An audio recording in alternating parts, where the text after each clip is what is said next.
क्योंकि आपके सिलेबस में नहीं है ना, पढ़ दिया गया। अब सुन लीजिए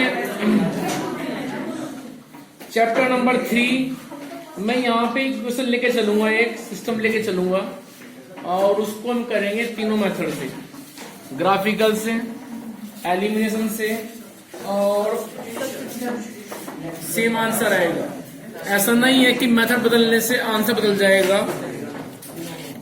ज्यादातर एग्जाम में और वैसे भी आगे लाइफ में 11th में 12th में हम यूज करते हैं एलिमिनेशन, क्योंकि एलिमिनेशन सबसे इजी होता है इन तीनों में। पहले बता रहा हूं कि ग्राफिकल मेथड में कैसे करेंगे। ठीक है, आपको दी जाएंगी 2 लीनियर इक्वेशन। तो जब ग्राफिकल मेथड के लिए आप जाएंगे तो ग्राफ पेपर एक ही होगा और उस ग्राफ पेपर के ऊपर आप उन दोनों लाइन को रिप्रेजेंट कर दोगे। कैसे करेंगे, ये आपने काम किया है क्लास 9th में भी। कैसे कि जो इक्वेशन दी हुई है आपको, उन इक्वेशन के लिए बनाएंगे आप एक टेबल। वो टेबल जो कंटेन करेगी x और y की वैल्यूज। जैसे मान लीजिए आपने एक सिस्टम लिया कि x plus y equals to 2 और x minus y equals to 2। आप इसको लेकर के चले हैं तो सबसे पहले क्या करेंगे, आप फर्स्ट इक्वेशन से निकालेंगे किसी एक वेरिएबल की वैल्यू। ठीक है, आप x को निकालिए या y को निकालिए, वो आपकी बड़ी मर्जी है। सपोज मैं यहां से निकालता हूं x की वैल्यू जो आएगी इस वक्त 2 माइनस वाई। तो यहाँ पे आप y के डिफरेंट वैल्यूज पुट करते जाएंगे और उनके रिगार्डिंग आपको x की वैल्यूज में भी चली जाएंगी। y को रखेंगे आप 0 1 2 3 एंड सो ऑन, तो मिलेंगी x की वैल्यूज। तो उनसे बनेगी एक पॉइंट टेबल। इस तरह से टेबल बन जाएगी। इधर x होगा और ये y। यहां पे हम रखेंगे पहले y को 0, तो x की वैल्यू आएगी 2 माइनस 0 मीन्स 2 जब y 0 है। फिर हम रखेंगे y को यहाँ पे 1, तो x की वैल्यू आएगी 1। फिर रखेंगे हम y की वैल्यू यहाँ पे 2, तो x हो जाएगा 0। फिर रखेंगे y को 3, तो -1 4 -2। तो इस तरह से हमारे क्लास में फर्स्ट इक्वेशन के रिगार्डिंग ये टेबल बन गई। उसके बाद में क्या करें, हाँ अभी लेके चलेंगे सेकंड से निकालेंगे हम x या फिर y की वैल्यू। चॉइस आपकी होगी कि आप x निकालते हैं या y निकालते हैं। मैं यहां से अभी निकालता हूं x की वैल्यू। यहां पे कोई मजाक नहीं चल रहा है। और जब ये क्वेश्चन एग्जाम में आता है 3 घंटे तक चिढ़ाते हैं आपको, और 3 घंटे में आप कुछ कर नहीं पाते इनका। ये बार बार बोलते हैं कि सोल्व कर ले, हिम्मत है तो, और आप कुछ कर नहीं पाते हो इनका। ईच एंड एवरी सेकंड चिढ़ाते हैं कि कर ले जो करना है। कर लेगा तो 3 नंबर मिल जाएंगे, नहीं मिलेंगे। और जब वक्त आता है उनको समझने का तो समझना नहीं है, तब आपस में करते रहते हैं। आपने मतलब बात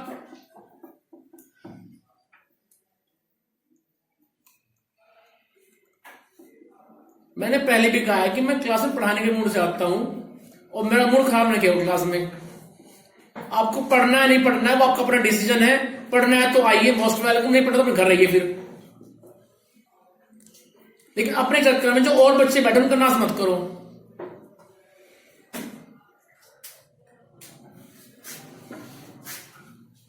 और बातें बेकार की हैं, कुछ फायदा हो उन बातें करने से तो चलो मान भी ले भाई ये बेकार है, वो सही है फिर जो आप कर रहे हो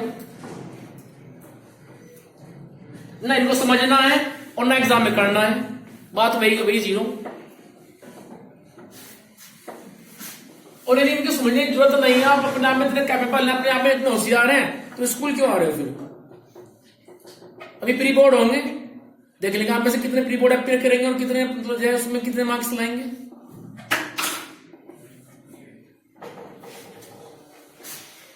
80 मार्क्स का पेपर होता है, इसमें 27 लाने की बजाय पड़ जाते हैं। ये 27 ये भी नहीं आ पाते। 27 में से कभी 2 आता है, कभी 7 आता है, दोनों के साथ नहीं आते कभी।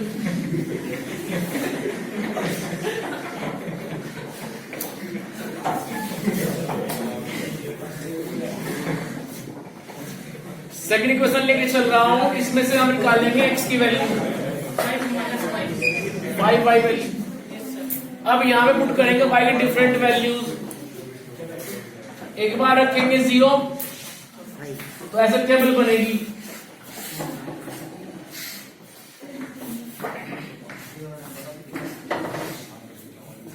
जब रखेंगे यहाँ पे y को 0 तो x मिलेगा 5। सर वैल्यू माइनस में रखेंगे, रख सकते हो, रखिए जरा -1। तो जब रखेंगे -1 तो वो बचेगा मेरे पास में 4। रखो -2 तो 3, रखो -3 तो 2, -4 तो आ जाएगा 1। सर ग्राफ का आंसर लगा बिल्कुल नहीं आएगा। सर वैल्यू क्या कर सकते हैं? देखो वैल्यूज हो सकता है कि आप कुछ और हैं, किसी और के कुछ और हो, वैल्यूज में भी डिफर, लेकिन लाइन जहां पे जानी है वो फिक्स है अपने हाथ में, ठीक है, वो अपने आप जाएंगी। पॉइंट चाहे कुछ भी है, इनका आंसर फिक्स आएगा। हाँ कुछ भी रखिए आप x y को। भी हमारे पास होते हैं इंटीजर पॉजिटिव में निगेटिव में, तो आप y को पॉजिटिव में रख दो या y को आप निगेटिव में रख दो, चॉइस आपकी है, लेकिन जो लाइन जहां से जानी है वो वहीं से जाएगी, ठीक है। आप चाहे पॉइंट कुछ भी लेकर के आए और आंसर भी इनका सेम आएगा। चलिए इसके बाद में हम जाएंगे ग्राफ पेपर पे, और ऐसे ग्राफ पेपर पे आप लाइन ड्रॉ कर लेंगे, एक हॉरिजॉन्टल और एक वर्टिकल। हॉरिजॉन्टल को बोलते हैं एक्स एक्सिस, वर्टिकल को बोलते हैं वाई एक्सिस। अब इस पे कुछ आप मार्क कर लेंगे 1 2 3 4 इस तरह से, जिससे आप वो पॉइंट यहाँ पे डिनोट कर सकें जो आप टेबल पे लिखे हुए हैं। और ग्राफ को आप ऐसे जरूर लिखें कि वो पॉइंट यहाँ पे इस ग्राफ पे रिप्रेजेंट हो जाए। चलिए मैं बात करता हूं फर्स्ट लाइन के लिए, फर्स्ट टेबल की। उसमें x2 है, y0 है, तो x चले हम 2, y0 तो हम यहीं पे रह गए, ना हम ऊपर गए ना नीचे गए। उसके बाद x1 और y1, तो x1 y1 इधर आ गया। उसके बाद x0 है, x होता है 0 इस ओरिजिन पे, यहाँ पे x भी 0 होता है, y भी 0 होता है। जब x 0 है, y कितना है 2, तो हम चले ऊपर की तरफ 2, तो ये पॉइंट आ गया मेरे पास में 0,2। चलिए आगे x -1 y3, तो x -1 ये है और y3 यहाँ पे ये पॉइंट आ गया, सो -1 3 ये पॉइंट हो गया। चलिए आगे -2 और 4, तो x -2 मीन चलेंगे ओरिजिन से लेफ्ट साइड में, लेफ्ट में होता है निगेटिव, उधर होता है पॉजिटिव, तो -2 और y कितना है 4, तो यहाँ पे आ जाएंगे ऊपर। अब इन चारों पॉइंट को आप, इन सब पॉइंट को आप स्केल से ज्वाइन कर देंगे और ऐसे एक लाइन बन जाएगी, स्ट्रेट लाइन। उसके बाद में आएंगे सेकंड पे। फर्स्ट पॉइंट है मेरे पास x5 y0, तो हम चले 5 1 2 3 4 5, y0 है तो हम ना ऊपर गए ना नीचे गए, इट मीन्स पॉइंट आ गया मेरे पास में ये 5,0। चलिए उससे आगे सेकंड पॉइंट है जिसमें x4 है और y-1 है, तो x4 मीन्स 1 2 3 4, ये पॉइंट है यहाँ पे x4 है और y कितना है -1, तो चले यहाँ से नीचे की तरफ -1, तो ये मेरे पास में आ गया पॉइंट 4 -1। इससे आगे चलिए x3 है और y-2 है, तो x3 मीन्स 1 2 3 और y-2, तो हम नीचे की तरफ आ गए -2 यहाँ पे, so this is 3 -2। चलिए आगे पॉइंट है 2 और -3, x2 और y-3, तो हम थोड़ा और नीचे की तरफ आ गए, this is 2 -3। उससे आगे चलिए x1 और y-4, x1 ये है और यहाँ पे चलना है -4, तो हम यहाँ पे आ गए, दिस इज 1 - 4। उसके बाद इन पॉइंट को आप ज्वाइन करेंगे with the help of scale और ऐसी एक लाइन बन जाएगी आपके पास में। क्लियर? अब ये दोनों लाइन आपस में जहां कट कर रही हैं वो पॉइंट ये है, तो यहां से आप दो डालेंगे परपेंडिकुलर, एक डालेंगे आप ऊपर एक्स एक्सिस पे, एक डालेंगे आप हॉरिजॉन्टल बराबर में वाई एक्सिस पे। ये दोनों के दोनों परपेंडिकुलर जहां पे कट करेंगे इन एक्सिस को, वो हो जाएंगी एक्स और वाई की वैल्यू। ये लाइन जो फिलहाल परपेंडिकुलर है इस वाई एक्सिस के, जहां पे आकर के कट करेगी वाई एक्सिस को, वो बनेगी वाई की वैल्यू। और जहां पे ये वर्टिकल लाइन कट करेगी एक्स एक्सिस को, वो बनेगी एक्स की वैल्यू। ठीक है? जब आप उन वैल्यूज को निकाल लें तो सेटिस्फाई जरूर कराएं। ऐसा ना हो कि आप लिख करके आ रहे हैं 2 और 1 या फिर 3, 5 जो भी आंसर आएगा और वो उसका आंसर ही ना हो। तो जो एक्स वाई की वैल्यूज आएंगे उनको आप एक बार इनमें जरूर पुट कर दें। ठीक है? इसको बोलते हैं वेरिफिकेशन। जो आपका आंसर आया है वो सही है गलत है, आप एग्जाम हॉल में बैठे चेक कर सकते हैं। ये एक्स वाई की वैल्यू आप यहां पे रखिए, सोल्व कीजिए। यदि मिलता है 2, क्योंकि उधर 2 है, ठीक है, यदि मिलती है इधर वैल्यू 2 एक्स वाई को रखने के बाद, तो ये आंसर सही है वरना गलत है। नीचे भी रख सकते हो, यहाँ पे सोल्व करो, यदि मिलता है 5 तो वो आंसर आपका सही है वरना फिर वो गलत है। ठीक है? ऐसे आप चेक कर सकते हो। फर्स्ट मेथड पूरा हो गया ग्राफिकल। यहाँ पे एक बात जरूर ध्यान दें, जरूरी नहीं है कि हमेशा लाइन ऐसे कट करेंगी। लाइन बिहेव करती है 3 तरह से। फर्स्ट, आपस में कट किया है, पॉइंट बना, मेरे पास यूनिक आंसर भी आया। हो सकता है कि जब आप एग्जाम में इन 2 लाइन को ड्रॉ करो तो आपस में चली जाए वो पैरेलल, इस तरह से वो कहीं पे कट ना करें, तो उस केस में हम लिख देंगे we have no solution and system is inconsistent. क्योंकि कट करेंगी तो आंसर आएगा, जब कट करेंगी नहीं लाइक अ रेलवे ट्रैक तो फिर आंसर भी नहीं आएगा। हो सकता है कि एग्जाम में ऐसा हो कि जहां से आप एक लाइन ड्रॉ कर दें फर्स्ट टेबल से, जब सेकंड टेबल पे जाएं जो पॉइंट है वहां पे, तो वो पॉइंट भी इस लाइन के ऊपर ही आ जाएं और सेकंड लाइन भी इस लाइन के ऊपर से ही मूव करे। तो उस केस में लिख देना है we have infinite solution, system is consistent. यहां पे आप आंसर नहीं बता पाओगे, एक्स और वाई की वैल्यूज आप बता नहीं पाओगे, तो यहाँ पे सिर्फ इतना लिखना है। इस केस में यदि ऐसा मिलता है कहीं पे ग्राफ पे जो शो करोगे इनको, तो लिख देना है कि we have infinite solution, system is consistent and lines are coincident. इनको बोलते हैं कोइंसिडेंट, इनको बोलते हैं पैरेलल और इसको बोलते हैं इंटरसेक्टिंग लाइन। ठीक है? इस केस में आप आंसर नहीं बता पाएंगे, आंसर बहुत सारे होंगे, सिर्फ लिख के छोड़ देना है we have infinite solution and system is consistent. ठीक है? तो ये तो हुआ हमारा फर्स्ट मेथड ग्राफिकल। अब चलते हैं सेकंड मेथड पे जो है एलिमिनेशन। कैसे आप परफॉर्म करेंगे एलिमिनेशन को, क्या उसका वर्किंग मेथड है वो समझ लीजिए।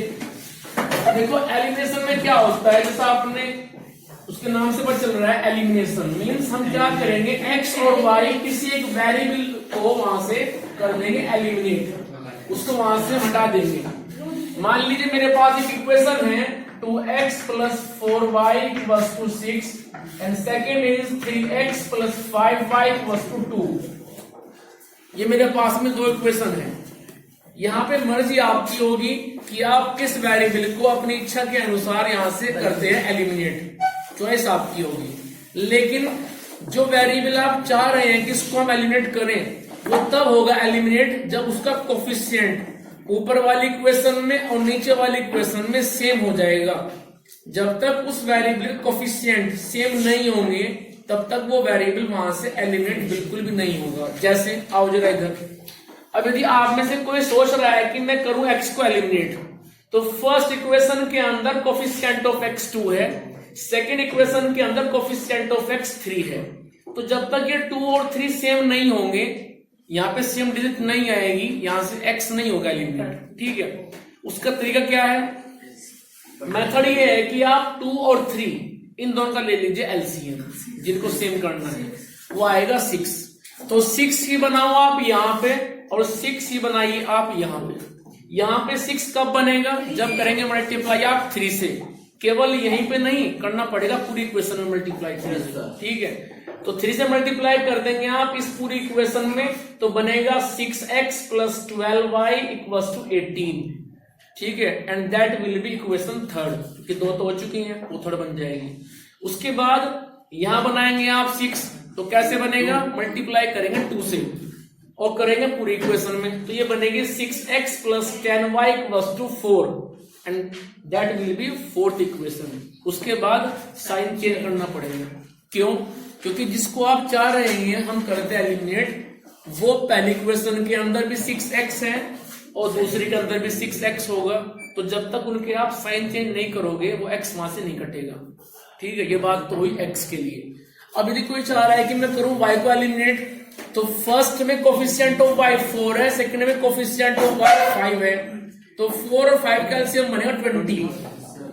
तो 20 बनाओ आप फर्स्ट इक्वेशन के अंदर कोफिशिएंट ऑफ y, और 20 बनाइए आप सेकंड इक्वेशन में कोफिशिएंट ऑफ y। अब फर्स्ट में ये 4 20 तब बनेगा जब करेंगे मल्टीप्लाई आप 5 से पूरी इक्वेशन में, तो ये बनेगी 10x + 20y = 30। और ये 20 तब बनेगा जब करेंगे मल्टीप्लाई 4 से पूरी इक्वेशन में, तो तब इक्वेशन बनेगी 12x + 20y = 8। समझ में आया कुछ? 2 रास्ते हैं, या तो आप x को करो एलिमिनेट या फिर आप करो y को एलिमिनेट। जिसको भी करोगे एलिमिनेट, उसके कोफिशिएंट जब तक सेम नहीं करोगे वो वहां से एलिमिनेट नहीं होगा। अब मुझे बताइए किसको करना है एलिमिनेट? इसमें x करना है, तो आओ अब सुनो, बस एक मिनट सुनते रहो, पिछले को बोलना नहीं है। ये 2 है, ये 3 है, तो मुझे करना पड़ेगा दोनों को 6। अब इसको मान लेता हूं कि ये फर्स्ट इक्वेशन, ये सेकंड इक्वेशन। देखो आराम से बैठ के सुनोगे, सुन में सब कुछ आएगा। तो यहाँ पे लिखना पड़ेगा आपको multiplying equation 1 by 3 and equation second by 2। हम फर्स्ट में मल्टीप्लाई कर रहे हैं 3 से, सेकंड में कर रहे हैं मल्टीप्लाई 2 से, आपको यहाँ बताना पड़ेगा। उसके बाद में करते हैं मल्टीप्लाई, तो बनेगा 6x + 12y = 18, और ये बन जाएगी फिर थर्ड इक्वेशन, क्योंकि 2 तो पहले पर लिखी हुई हैं। उसके बाद मल्टीप्लाई करो सेकंड को 2 से, तो बनेगा 6x + 10y = 4, और ये बन जाएगी फोर्थ इक्वेशन। ठीक है, नहीं हल करेंगे तो वापस वही पहुंच जाएंगे, फिर हम हल के हो जाएंगे। ठीक है, जो मेहनत करेंगे बर्बाद हो जाएगी हमारी। ठीक है, अब सुनो, जब इनके कोफिशिएंट सेम हो चुके हैं, 6 हो चुके हैं, अब कर दो sign change, minus minus minus. Sign change इसलिए कर रहा हूं क्योंकि जिनको मैंने सेम किया है वो दोनों ही पॉजिटिव हैं। ठीक है, दोनों पॉजिटिव है तो कटेंगे नहीं, तो करना पड़ता है फिर साइन चेंज। तो अब ये कट जाएंगे, तो पॉजिटिव को मिलेगा, यदि पहले से वो निगेटिव है, मान लो बाय द वे, बात ना करें बीच में, मान लो बाय द पहले से यहाँ पे होता माइनस, तो फिर यहाँ पे आता ये माइनस, तो मैं फिर साइन चेंज नहीं करूंगा, फिर तो ये स्टेप ना कट जाएगा ऑटोमेटिक। साइन चेंज तब करना पड़ता है जब उनका सेम साइन हो। मान लो ये दोनों ऐसे हैं, तो अब करना पड़ेगा साइन चेंज, ये प्लस हो जाएगा फिर कट जाएंगे। तो जब उनके साइन सेम होते हैं तब हमें साइन चेंज करना पड़ता है। यदि उनके साइन ऑलरेडी अपोजिट हैं एक दूसरे के तो नहीं करते फिर हम। चलिए साइन चेंज करो, माइनस माइनस माइनस कट जाएगा, ये 12y पॉजिटिव 10y निगेटिव, तो बचेगा 2y। उसके बाद 18 पॉजिटिव 4 निगेटिव, तो मेरे पास बचेगा यहाँ पे 14, तो y मेरे पास आ जाएगा 7। अब ये y की वैल्यू, अब ये y की वैल्यू आप 2 ऊपर है इक्वेशन, 2 नीचे है, किसी में भी रख दीजिए, आपकी मर्जी है। अब ये y की वैल्यू आप y के प्लेस पे रखिए, मैं फर्स्ट में रखता हूँ उसको, तो लिखना पड़ेगा। तो बीच में बात क्यों कर रहे हो, क्या समस्या मुझे बताओ।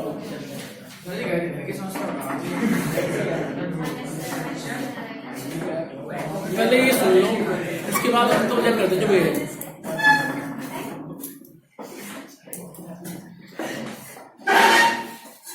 Put the value of y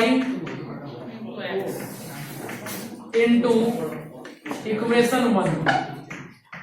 equation 1 में हम पुट करेंगे y की वैल्यू, तो रखिए जरा 2 into x plus 4 into y, y मेरे पास 7 है 6, so 2x equals to 4 7 28 equals to 6, ये उधर जाएगा तो बचेगा मेरे पास 2x equals to 6 minus 28, so 2x equals to 22 and x is minus 11। ठीक है, एक्स वाई आ चुके हैं। यदि वेरीफाई करना है तो उनको उठा के फर्स्ट में रख दो, so 2 into x minus 11 plus 4 into y मेरे पास 7 इक्वल्स टू 6।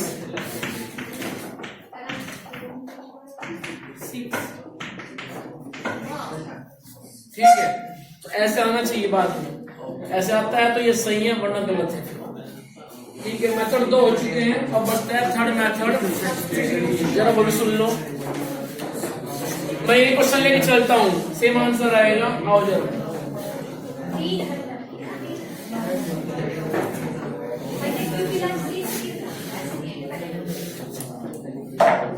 सुन लीजिए, इस मेथड में कैसे आप करेंगे।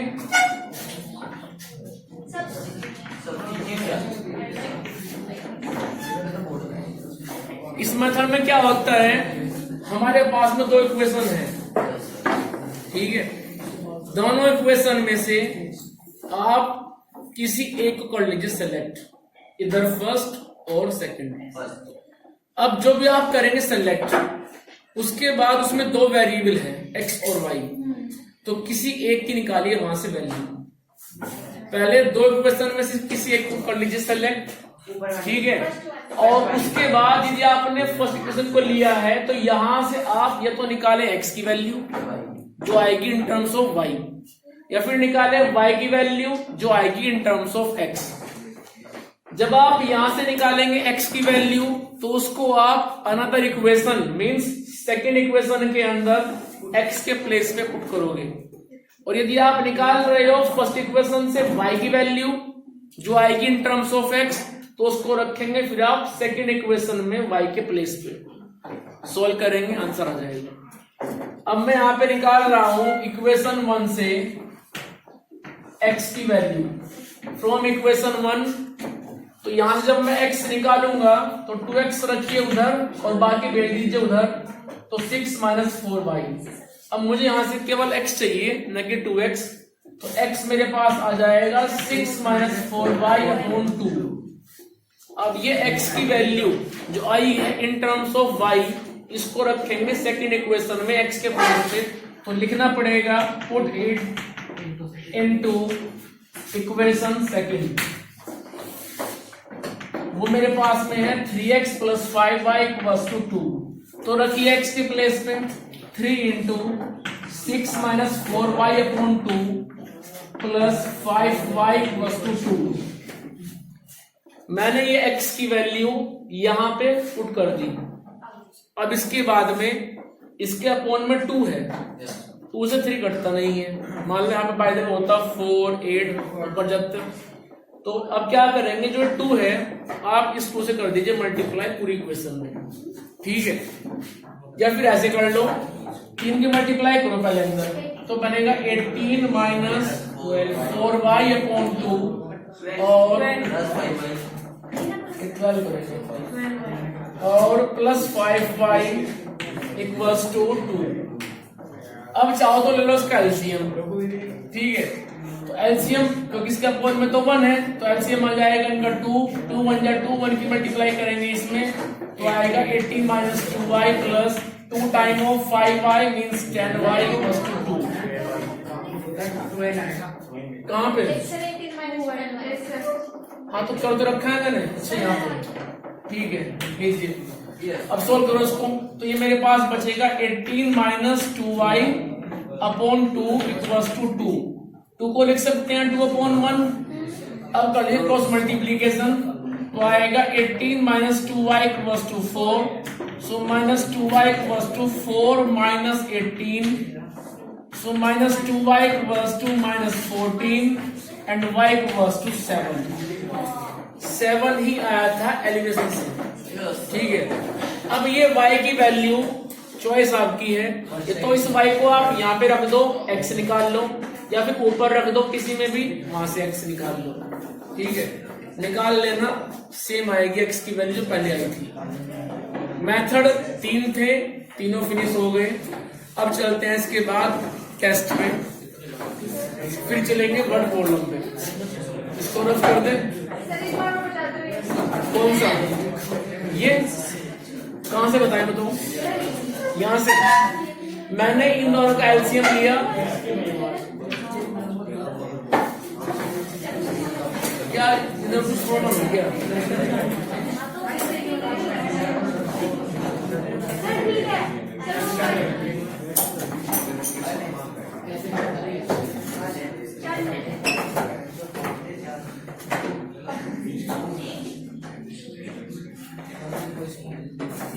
यहां से मैंने एक एलसीएम लिया है, तो जाकर के आंसर है y इक्वल्स टू 7। अब इसको आप या तो यहाँ पे रख दीजिए, x आ जाएगा, या फिर उधर रख दो किसी भी इक्वेशन में, आप आपकी मर्जी है, वहां से x आ जाएगा।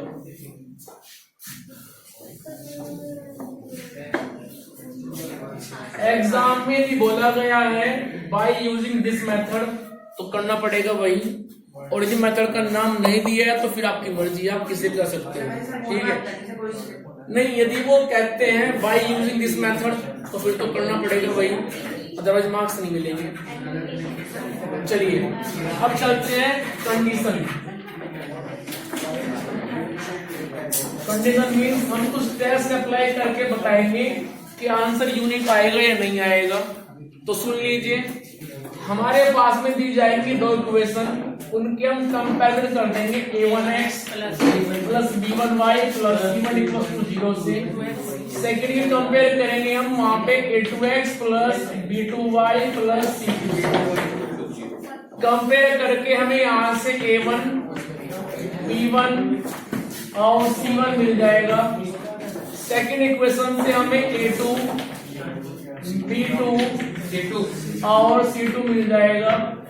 उसके बाद निकालेंगे a1 अपॉन a2 की वैल्यू, जो भी वो आएगी, फिर निकालेंगे b1 अपॉन b2 की वैल्यू, और फिर निकालेंगे c1 अपॉन c2 की वैल्यू।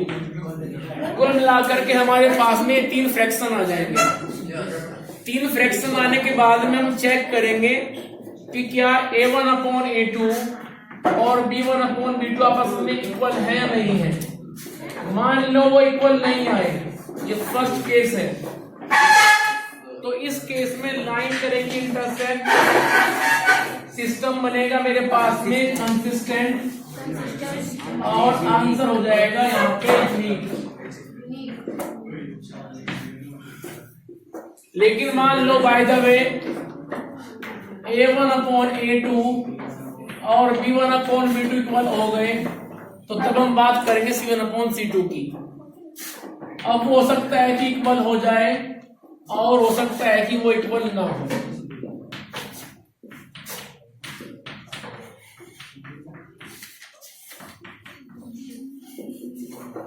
जब a1 अपॉन a2 और b1 अपॉन b2 इक्वल हुए हैं, तो डिपेंड करता है c1 अपॉन c2 पे, वो इक्वल हो भी सकता है और नहीं भी। इस केस में जब वो तीनों ही आपस में इक्वल हैं, तो लाइन आपस में कर जाएंगी कोइंसिडेंट, ठीक है। और हम लिखेंगे solution is infinite, system is consistent, system is consistent and lines are coincident। ये 3 बातें वहां पे लिख देनी है। अब ये मेरे पास में थर्ड केस है। थर्ड केस में a1 upon a2 and b1 upon b2 अपने आप में इक्वल है, लेकिन लास्ट वाला इनके बराबर नहीं हो पाया। मान लो ये दोनों अपने आप पे हाफ हाफ है और ये 3/7 है, तो इस केस में लाइन चले जाएंगे पैरेलल और हम लिखेंगे system is inconsistent, solution is, हम लिखेंगे no solution, and lines are parallel। तो ये 3 केस है। इसके बाद मैं इनका एक एग्जाम्पल लेके चलता हूं। लिख रहे हो क्या? सर वक्त हो गया। सर वक्त हो गया वक्त। सेकंड वाला ये है कि जब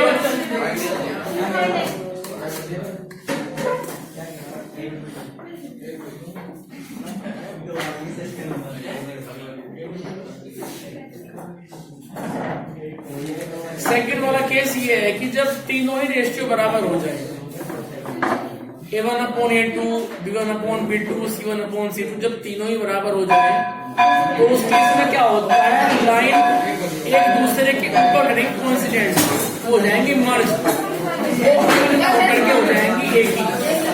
भाई तुम्हें समझा नहीं बैठने के वहां पे क्या प्रॉब्लम है? सर प्लीज मेरे से नहीं। तो मैं कौन सा मना कर रहा हूँ, लेकिन लेसन लगते ही बाद में तूफान लगा क्लास में। तो जो सेकंड केस की तुम पूछ रहे थे, सेकंड केस में